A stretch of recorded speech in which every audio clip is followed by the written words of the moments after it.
Africa is a vast continent, a place of extraordinary diversity. Its sheer size means it experiences a remarkable range of climates. It is uniquely positioned, straddling the equator almost perfectly. The northern half lies in the northern hemisphere, while the southern half rests in the southern hemisphere. This placement is the key to understanding its weather patterns.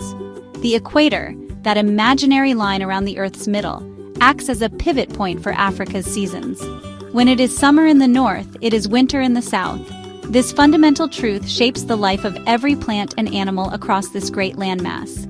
The sun's journey across the sky also dictates the length of day and night. Near the equator, the days and nights are almost always of equal length, with about 12 hours of daylight and 12 hours of darkness all year round. Life here adapts to this predictable rhythm. There are no long summer evenings or short winter days. However, as one travels further north or south away from the equator, this changes dramatically.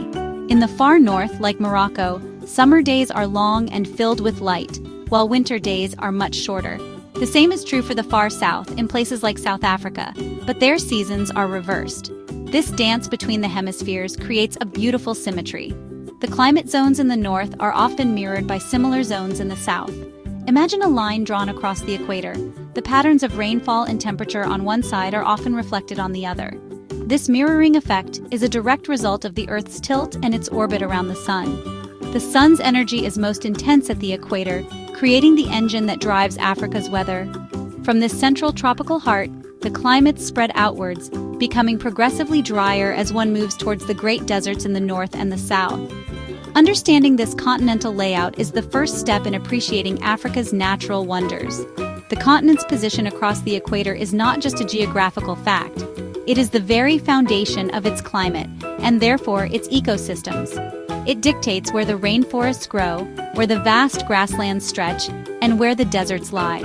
This interplay of light and heat, of wet and dry seasons, has sculpted the landscape over millennia. It has produced an incredible tapestry of life, with each species perfectly adapted to its own specific corner of this immense and varied continent. This is the story of Africa's climate, a journey from one extreme to another. Our journey through Africa's climates begins in the far north. Here we find the Mediterranean climate along the coast of countries like Egypt and Algeria. The summers are hot and dry, while the winters are mild and bring some rain. This climate is gentle, allowing for the growth of olives and citrus fruits. But as we move inland, away from the sea's moderating influence, the landscape transforms dramatically. We enter the Sahara, the largest hot desert in the world. It is a place of extremes, where rainfall is incredibly scarce and the sun beats down relentlessly. Life here is a constant struggle for survival against the heat and the dryness. South of the Sahara, the land begins to change once again. The desert gives way to a transitional zone known as the Sahel. This is a semi-arid region, a belt of dry grassland that stretches across the continent. Here, there is a short, unreliable rainy season. It is a fragile environment where life hangs in the balance, dependent on the arrival of the rains. Continuing our journey south, we leave the Sahel and enter the great African savanna. This is the iconic landscape of rolling grasslands dotted with acacia trees, home to vast herds of wildebeest, zebra, and the predators that hunt them. The savanna has distinct wet and dry seasons, a rhythm that governs the great migrations. At the very heart of Africa, wrapped around the equator, lies the dense, humid world of the tropical rainforest. This is the Congo Basin, a realm of constant warmth and heavy rainfall throughout the year. The air is thick with moisture, and the canopy of towering trees creates a world of deep shade below. Life here is abundant and incredibly diverse, with countless species of insects, birds, and primates. Moving south from the equator, the climate zones begin to mirror those of the north. The rainforest thins out, giving way once more to savanna, which then transitions into the drier lands of the Kalahari Desert in the south. Finally, at the southern tip of the continent, in South Africa, we find a climate remarkably similar to where we began our journey, a Mediterranean climate. Just like in the north, the summers are warm and dry, and the winters are cool and wet. This incredible symmetry, from desert to savanna to rainforest and back again, is what makes Africa's climate so fascinating.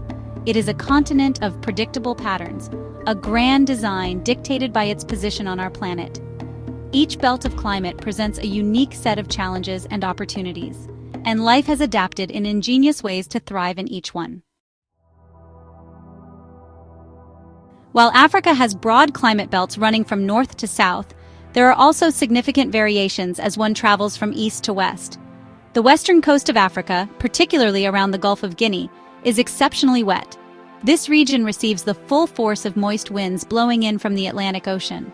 This constant supply of moisture is what feeds the dense rainforests of countries like Nigeria and Ghana. The rainfall here is not just seasonal. It is a near-daily occurrence in many parts, creating a perpetually lush and green landscape. This is one of the wettest places on the continent, a world away from the arid interior. In stark contrast, the Horn of Africa in the east presents a much drier picture. Countries like Somalia and parts of Ethiopia and Kenya lie in a rain shadow. The prevailing winds have often lost much of their moisture by the time they reach this region. As a result, much of this area is arid or semi-arid, even at latitudes where one might expect to find savanna or forest. This dryness is a defining feature of the Eastern Horn, leading to landscapes dominated by scrubland and desert. The lives of the people and animals here are shaped by the constant search for water in a parched land. The Great Rift Valley, a massive geological feature that runs down the eastern side of the continent, also plays a crucial role in shaping local climates. The high plateaus and mountains of the Ethiopian highlands and Mount Kilimanjaro create their own weather systems. These highlands are cooler and wetter than the surrounding lowlands, creating islands of temperate climate in the tropics. This elevation allows for unique ecosystems to develop, with flora and fauna that are found nowhere else. The mountains act as water towers, capturing rainfall that feeds the great rivers and lakes of the region, including the Nile and the vast lakes of the Rift Valley. This east-west variation adds another layer of complexity to Africa's climate story. It is not simply a matter of moving from the equator to the poles.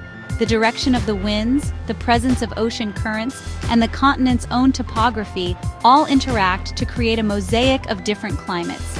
A journey across the same line of latitude can take you from a dripping rainforest on the west coast to a sun-baked desert in the east. It is this intricate interplay of geographical forces that has given rise to the continent's incredible biodiversity and its diverse human cultures, each adapted to its own specific climatic reality. The delicate balance of Africa's climates is now facing an unprecedented challenge: climate change. The changes are not a distant threat. They are happening now, and their effects are being felt across every region. In the north, the Sahara Desert is expanding southwards.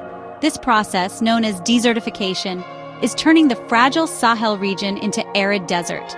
The already unreliable rains are becoming even more unpredictable, making it harder for pastoralists to find grazing for their herds and for farmers to grow crops. The thin line of life that separates the savanna from the desert is being pushed to its limit. The great savannas are also feeling the strain. The rhythm of the wet and dry seasons, which has governed life here for millennia, is becoming disrupted. Droughts are becoming longer and more severe, while rainfall, when it does come, is often more intense and destructive, leading to floods. These extreme weather events threaten the great migrations and put immense pressure on wildlife populations. The acacia trees that dot the landscape are struggling to survive in the harsher conditions, and the grasslands that feed millions of animals are at risk of disappearing. The very essence of the savanna is under threat. In the heart of the continent, the rainforests are not immune. Although they are defined by rain, shifting weather patterns are causing changes here too. Rising temperatures are putting stress on the trees and the countless species that depend on them. Changes in rainfall can disrupt the delicate cycles of flowering and fruiting, with cascading effects throughout the food web. Furthermore, the rainforests are vital for regulating the global climate, absorbing vast amounts of carbon dioxide. As they shrink due to deforestation and climate stress, their ability to perform this crucial role is diminished, creating a dangerous feedback loop. From the shrinking glaciers on Mount Kilimanjaro to the threatened biodiversity of South Africa's fynbos, the signs of change are everywhere. These climatic shifts are impacting every aspect of life. They affect the availability of water, the success of harvests, and the health of both human and animal populations. The resilience of Africa's ecosystems and its people is being tested as never before. The continent that has been shaped by powerful natural forces over millions of years now faces a new and uncertain future, one where its ancient climatic rhythms are being profoundly and rapidly altered.